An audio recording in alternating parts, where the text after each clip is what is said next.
Hey everyone. So, had my first big record label business today. Um, Big for me. It was the first gig, first thing I've done since the record label opened, which was only a couple days ago. So, but still, $1,000 cash, one deal, couple hours, not too bad. Literally was only supposed to be an hour and a half. I spent two or three. That's what I do. I want to make sure I'm thorough. I do my job correctly. Um, that's one thing people don't understand about a record label is that they don't just, you're not just signed. The label, if you are with a good label, they do everything for you. Okay, you make your music, and that's the only thing you have to do. You come up with your music. You make your music. That's it. They will do the sounds. They will do that. They'll adjust everything for you to your liking, though, not to their liking. You have to find a label that's going to do it to what you want. You don't ever let anyone change your music. You put out what you want. If you're not happy with it, then you change it. But you don't change it because someone else is not happy with it. You do what you want to do. It doesn't matter what anyone says.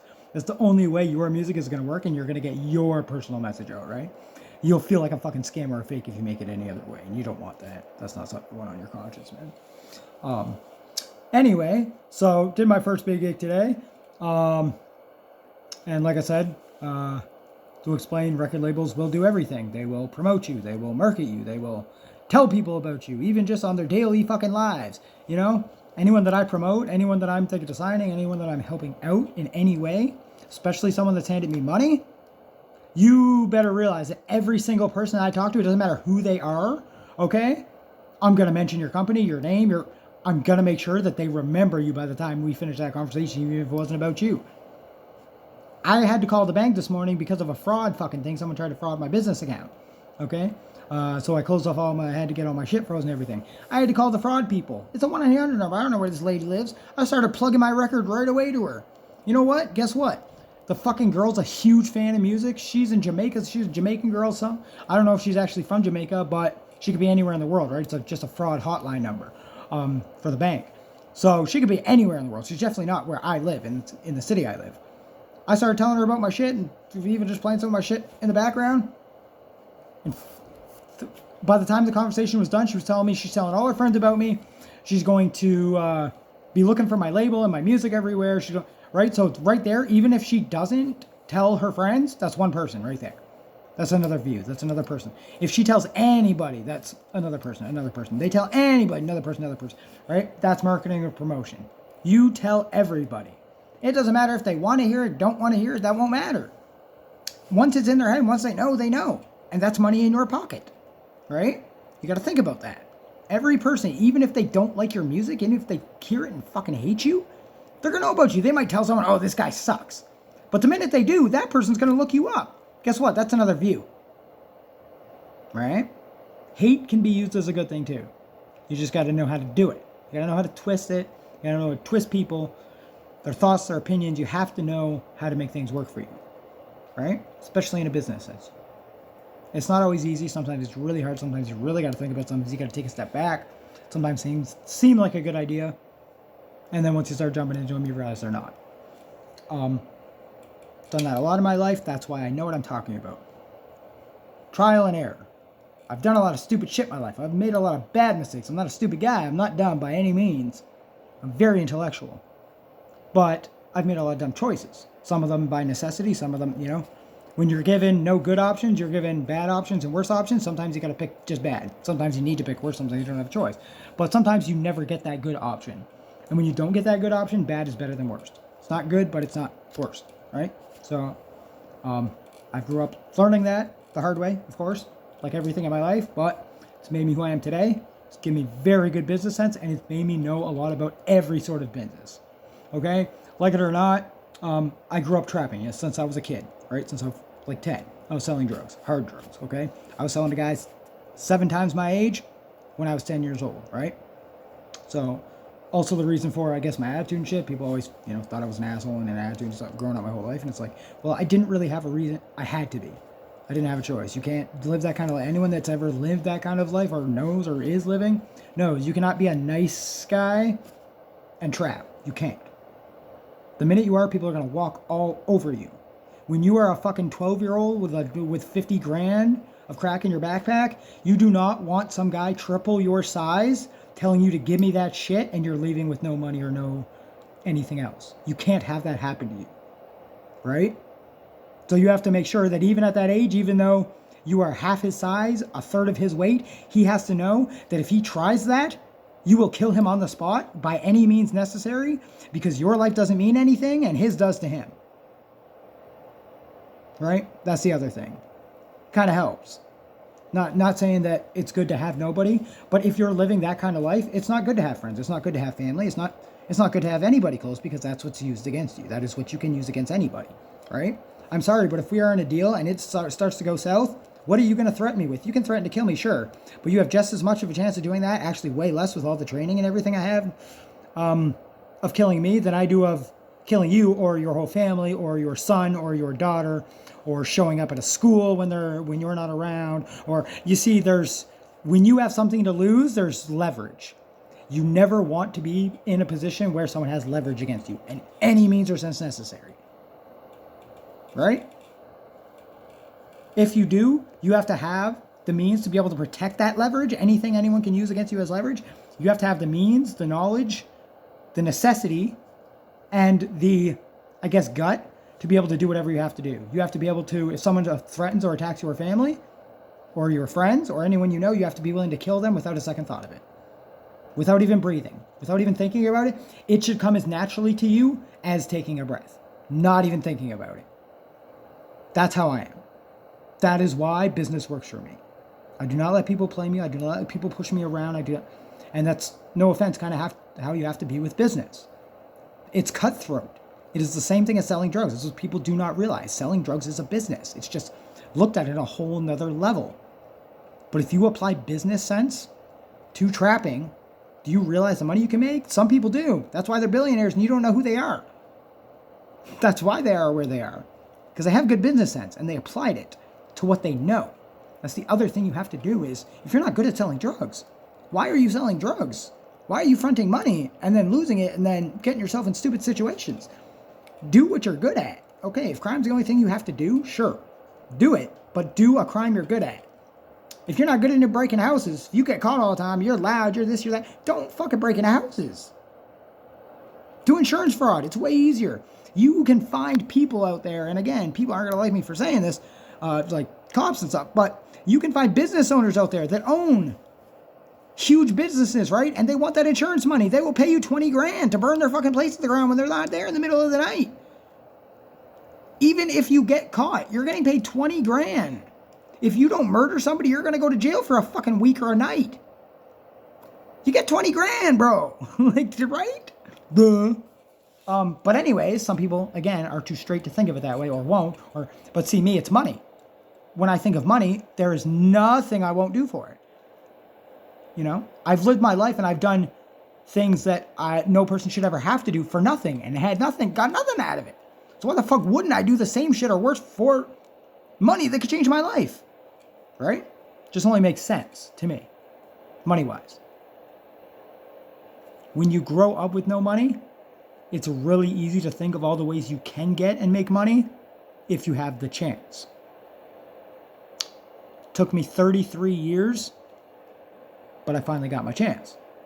And now that I got it, like I said, I've been telling people this and they kind of laugh at me and they find it funny. Because I guess it is kind of humorous and it's pretty smart to think of. But again, I'm an intellectual. I've always had an addictive personality. Went from drugs to alcohol. Now it's money. Now that it is, I'm never stopping. I'm going to OD myself on it until I die. Pretty funny analogy, right? Pretty mind-blowing. But that's exactly how I take it. I'm not stopping. I'm never going to stop. I'm going to become super rich and I'm going to help this world. That is my plan. Just so everyone's aware, I'm not doing this just for me. I'm doing this for all those people out there that are having a hard time, that are passed over, that are looked down on, that, you know, sit there on the side of the road and people just walk by them every day because they're dirty or they smell bad or they're addicted to drugs or having a hard time and they just don't know how to get help or how to reach out. People that aren't going through that or haven't gone through that don't understand what that's like. You don't know what it's like to be sitting on the sidewalk and not be able to ask for help or know how to ask for help or know how you look and feel and smell and everything else, and see these people doing great and walking by you and smiling and everything else, and your fucking life is in the shit and you feel so down and you can't ask for help, and there's not a single person that even if you did that would help you, and you know that. So what is the point of asking anyone walking by? Because they're not going to help. They're going to look at you like you're a fucking nuisance, like you're a problem because you are asking them for help. That's not right. People shouldn't be like that, and people consider themselves good people. People pat themselves on the day, I'm such a good person, but they'll walk past that person on the fucking sidewalk and still tell themselves that they're a good person. I'm sorry, if you are able to walk past those people and just look the other way and not feel a fucking single thing about them, you're not a good person. You can lie to yourself, you can tell yourself a good person, but that's what you're doing. You're lying to yourself. You are lying to yourself so you feel good about yourself, but the truth is you're not. You're not really deep down being a good person. You're not. I'm sorry. That's just the truth and the fact of the matter. Me, I want to help all those people. All of them. Everyone. Doesn't matter what race, what religion, what sex, what gender, what they've done in their lives. It doesn't matter. None of it matters. They're people. People are people. People go through hard times. Nobody is perfect. Everyone makes mistakes and everyone deserves a chance. If they're willing to work for it, they deserve that chance. Everyone deserves a chance to have a happy life, to be happy and loved and live a good life and love themselves. Most importantly, and you cannot. You can never love yourself when you're living that life. You regret every decision you make every single day, every minute of every day. You might not regret it while you're doing it because you need to do it. But by the end of that night, you are crying yourself to sleep, even though you're the hardest man you know. You are bawling yourself to sleep, even if it's on the inside, because there's no winning. It doesn't matter how hard you work. These people can do nothing. They go work a 9 to 5 where they sit there and complain to customers all day. Well, you are out there putting your life on the line and making nothing and getting nothing out of it. It's hard. And it's hard to understand if you haven't gone through that. We also we get people on the other end of it have to see that as well. It's not easy to understand if you've never gone through that life. We can't just hate on people. Okay, I know I said you guys aren't good people, but it's not even all your fault. If you've never gone through it, you can't understand. You won't. You never will. Right? Until you go through it, you can read all the books you want, watch all the movies, talk to all the homeless people. You will never understand it because you're not actually going through it. Even if you go sleep on the sidewalk for a week, I know companies do that stuff, and there's a lot of people who do things like that. You still don't understand because in the back of your mind, you know whenever you want, you can go home. You can get food. You have friends. You have people that love you. You know, all this stuff. So even if you don't have it at that second, you know in the back of your head, even if consciously you don't think about it, subconsciously you know. So you're always going to have that safety net, that web there, protecting you, protecting your emotions, your feelings, everything, protecting your heart. And we don't have that. We never had that. No one ever had that. No one that actually lives on the street has that. We don't have that safety net because we know, even if we're having a good time right now, because we're high or drunk, that safety net isn't there. When that substance runs out, we fall through the fake web that we built with that substance. Because that's what we have. We have substances that we layer over our lives. We get high and we get high and we get high and we drink and we drink and we drink to make that web that you guys just naturally have there. But the second you're not high, the second you come down, the second you're not drunk, whew, it's like you lit a match to lit a torch under the web, the safety web that you had there, protecting your whole, everything you are.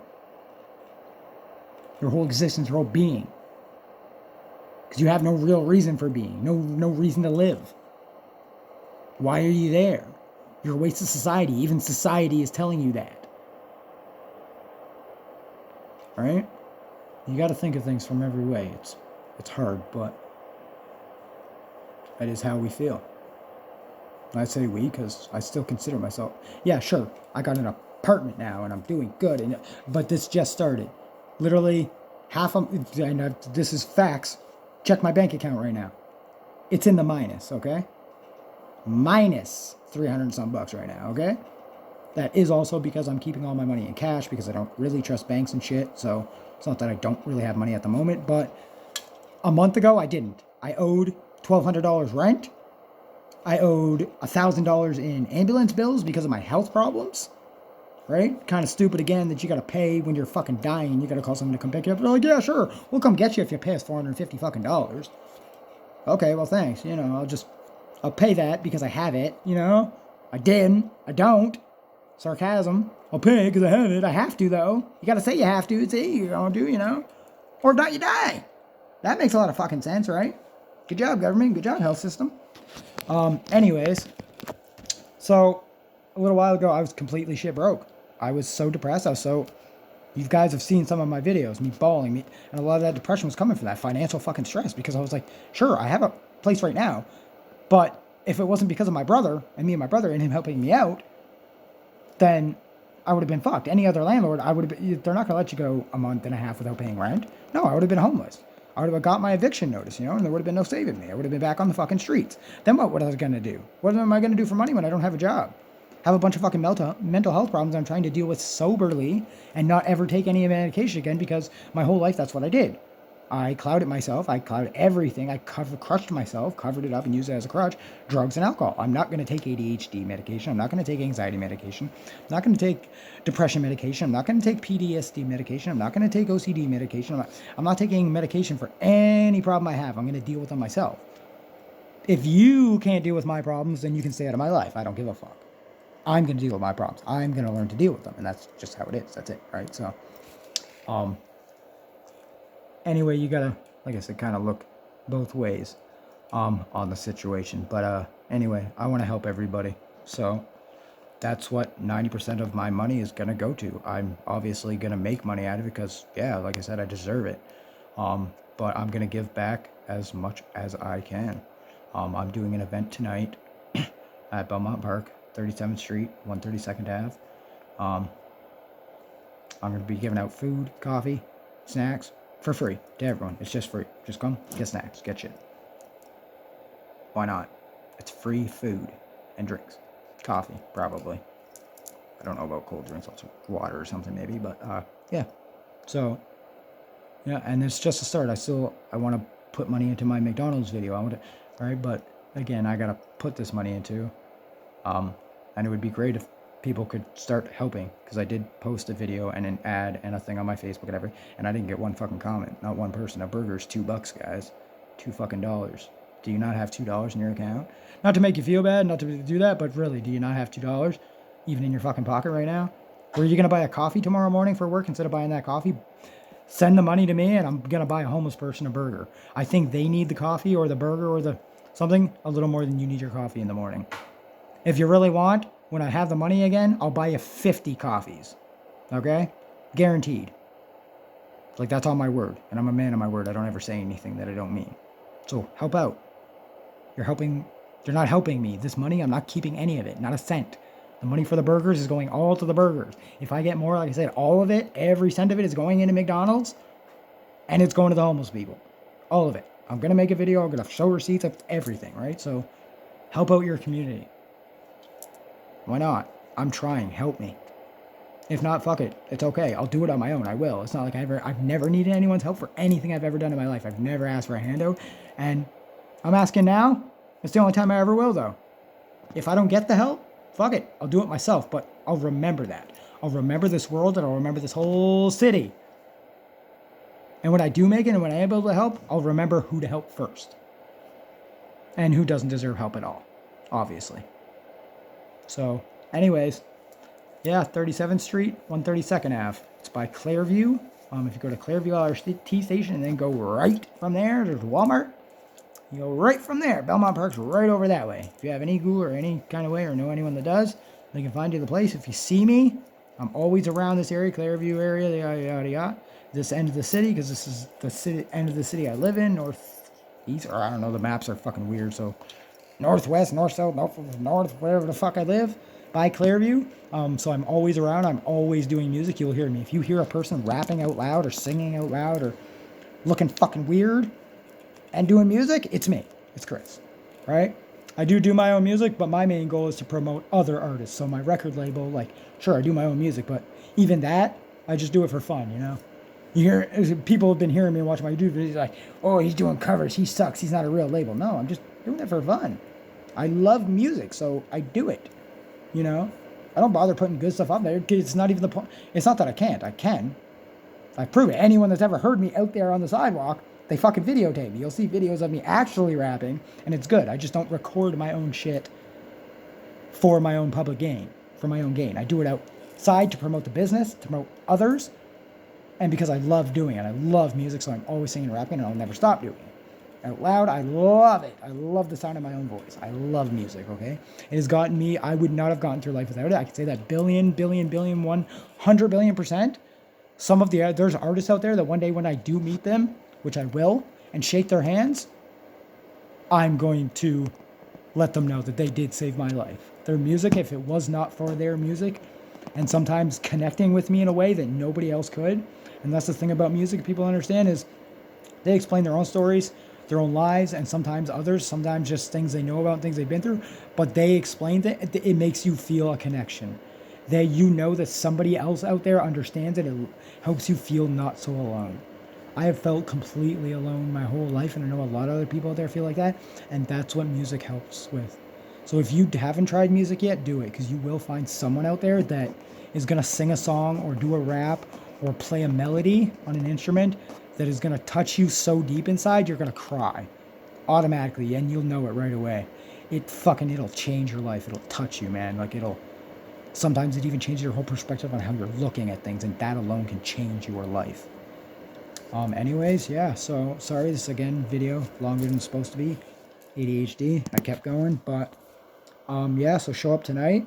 I'm going to be obviously promoting the record label, and yeah. And so this was actually my main focus of the goal, just to show you guys. With the little bit of money I did get, I decided to treat myself. I could have put it into other things, but I've been putting all my money into the businesses, into helping people, and animal rescues, and just everything in general. So I decided to treat myself. So I decided to do a little showcase of what I bought. So first things first, I bought Canna Cabana. They are the very cheapest weed store I've ever seen in my life. Multiple places in Edmonton. I joined their exclusive members thing. It's $35 a month for the first, $35 a year for the first one, and then $30 a year after that. But it's worth it because you can get special weed, Anyway, so I got this stuff.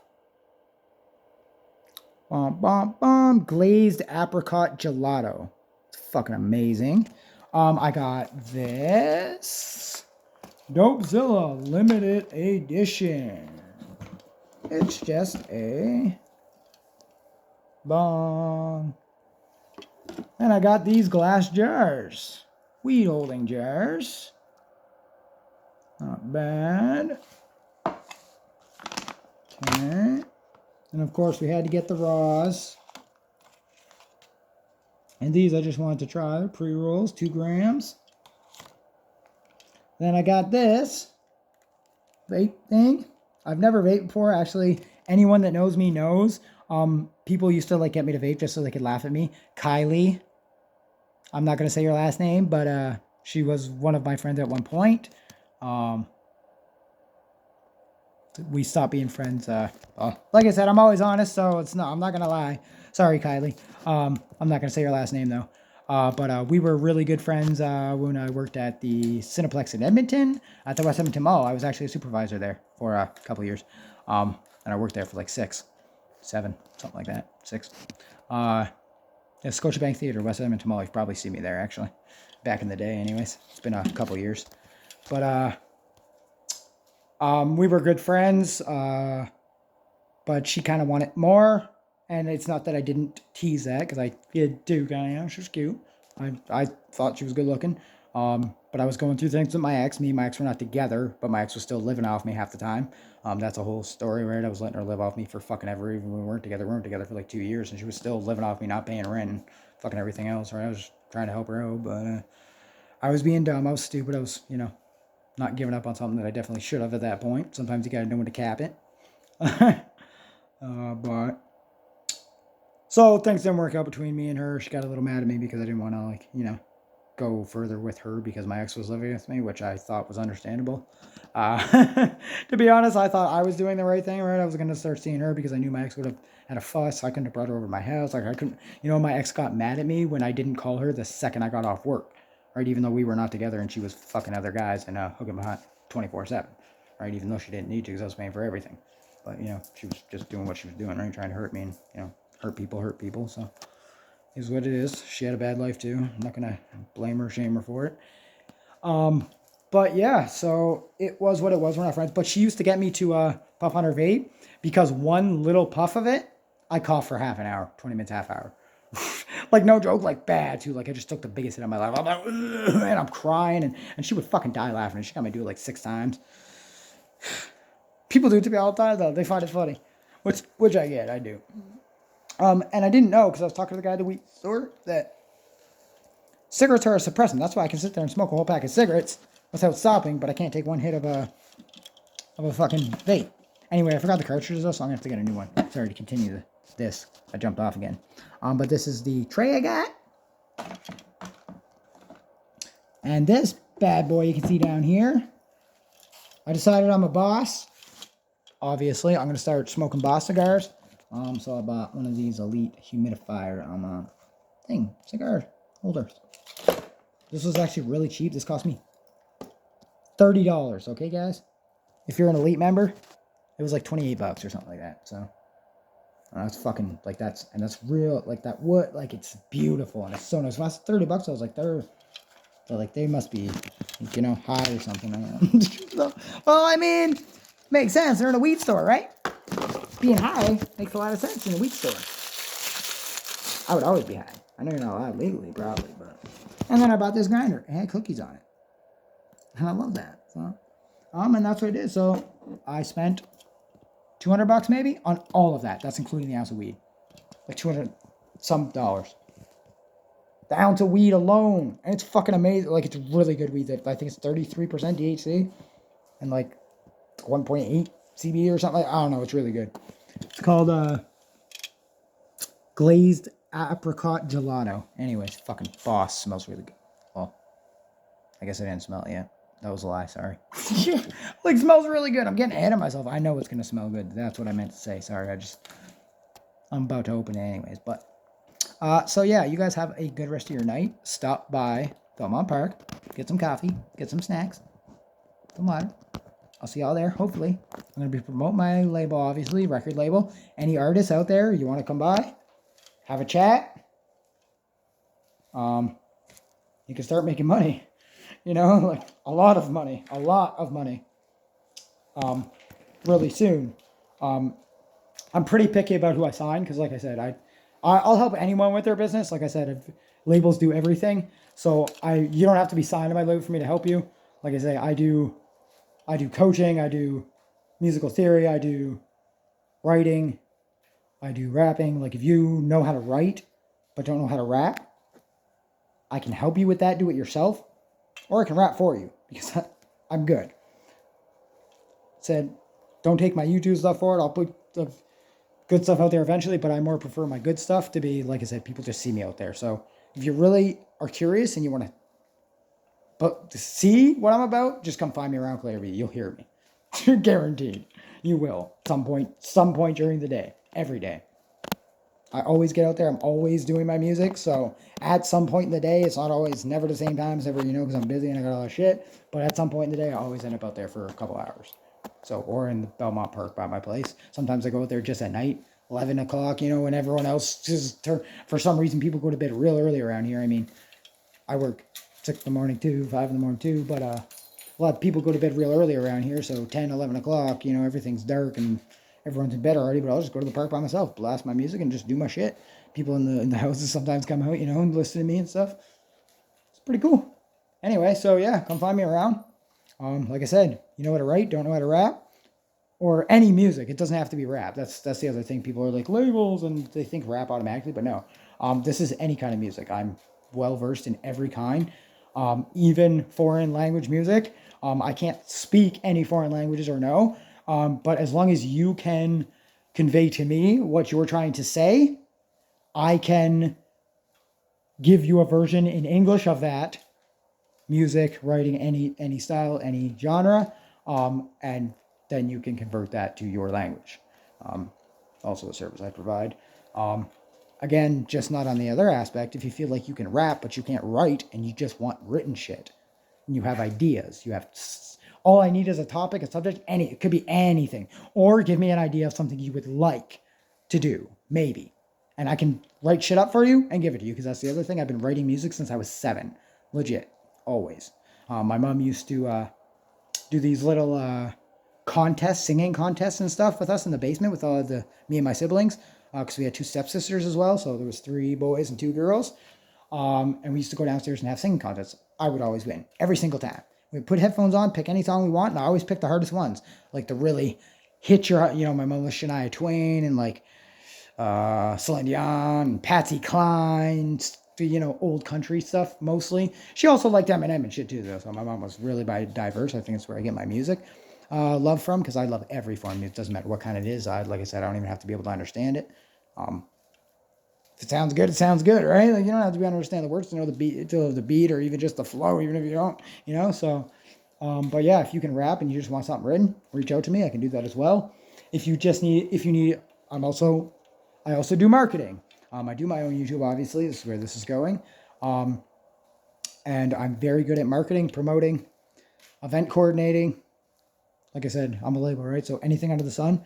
Just because most labels usually do it with a whole team and I'm doing it by myself doesn't make me any less better. I actually work 10 times harder than any single 5 people that will. So you can get a label with a team of 15 people on it. I guarantee you I'm going to work harder than all 15 of those people put together. And that's a guarantee. Like, there's no ifs, ands, jokes about it. I go 4 or 5 days without sleeping. Okay? And just in general. And I do it often, so you're like, oh, well, that's gonna tell your business sense. No, see, I know myself well enough. I can tell when my brain's getting clear, when I need to sleep, when I need to take a step back, so when I do need to, and I notice that my business sense is going a little bit, or anything of the sort, I go to bed. I sleep for as long as I need to. It does not matter, because I'm my own boss. If I need to sleep for 15 hours, I do. If I need to sleep for 3, I do. Doesn't matter. I sleep when I want to sleep, how I want to sleep. I keep my brain, my business sense fresh, because my money is the only thing that matters to me. I have 2 cats. Other than that, that's it. Money, my kittens. My brother and his family. But other than that, yeah. So anyways, guys, reach out to the label, QOQ Records. You can hit me up on my Facebook, Chris O'Neill personally. All the business stuff and everything is going through. Like, I'm getting licenses, registrations, LLCs. Like, it's a whole lot of work if you want to do it correctly and actually make it go. You don't want to you can just start your own label anytime you want. It's not hard. You can Google it, and there's people that will teach you how to do it really easy without even barely any money. Like, you can open a label for a couple $100, $1,000. Like, you could do it, but if you really want to do it right, you want to follow the steps. You want to put the money in the right places, do the right things, do a lot of research. That's for any business thing. Anytime you're going to do anything like that, any kind of business, any kind of deal, anything that does with your money, you Google what research they expect you to do, and then you do triple it. That's what I do. When I did my first business plan, I went on there. I went to like 35 different sites. No joke. You can check my Google history. I looked up how they do it everywhere, not just Canada, not just Edmonton. I went to different countries, specific cities, specific places where I knew things were doing the best, right? That's also things you got to find out, where, what's selling, this, that, especially in your area, and go from there. They said there was like 9 things on the list that a bank would approve for a business loan, because that's what I was going to do at first. They had 9, I think they had 9 on the list, and then there was like another 7 or something. Well, I did every one, and I did like double of all of them, and I did triple the amount, 4 or 5 times the amount of research. I filled up, those little loose leaf books, 80 pages at a time. Well, I filled up like 7 of them with one business plan. Okay. You'll never need that much, but that's what I did just to make sure I was ready. So when I go in there, there's not a single question they would ever be able to ask me. Anyone. They could bring 75 people in that room, ask me every question they can think of, and I'll be able to answer every single one of them without missing a beat. That's what you do in business. That's how you go far. You got to be smart. Donald Trump knows this. That man, hate him all you want, that man took businesses and fucking boom, The man's a fucking genius. Hate him all you want. I don't like some of the shit he does either. I'm Canadian, right? So a lot of shit he says, I don't agree with. A lot of shit he does, I don't fucking agree with. Sometimes I think he's a fucking idiot. Sometimes I listen to him just because the shit that comes out of his mouth makes me fucking laugh. It's fucking hilarious. Some of the shit he says, I'm like, oh my God. Some of it's true though, right? That's what's even funnier. Some of it's not. I'm just like, oh my fuck, where's he going with this? But you got to respect the guy, because the business sense is what it is. And I mean, you try running a country, right? Most people can't run their own lives. So you try running your life plus however many million people live in America, right? You try that and then tell me, right? So Trump, People might not always like you and shit, but I got you back. Just don't come for Canada, because if you do, I'm warning you, you're going to have to go against me. That's not something you want to do. This is my, this is my home. This is my country. You take a foot in this country with an aggressive action towards it, you're going to regret it. I will make you regret your entire life. That is a promise. I don't care if you're a president. I don't care who you are. That's kind of the thing. I don't care if you're God. I don't see anyone above me. Not even gods. They're not. Okay? I don't bow down to anyone. There's nobody above my eye level. We might be on eye level, but there's nobody above me. Ever. So stay the fuck in America. Do your shit over there. Alright? Anyways, guys. Have a good rest of your evening. I will see, hopefully, a lot of you tonight. And if not, hopefully in the next videos or whatever. Have a good rest of your evening. QOQ Records, everybody. Remember. Alright? Like, subscribe, hit up. And check me out. Send me messages. My phone number is 587-566-9713. Don't call. I don't answer calls. I get way too many and I hate talking on the phone. Text. Or hit my Facebook, Chris O'Neill, my personal Facebook. Send a message. Or you can also hit Opossum. I got an Opossum Facebook on there somewhere as well. That is my business brand as well. You'll see the possum. Cute little possum guy. Animated possum. That's that's my logo. Well, not the logo for the record company. Logo for other companies, because I have other companies. Yeah, and have a good rest of your evening, guys. Like, subscribe, and have a good rest of your evening. See y'all later.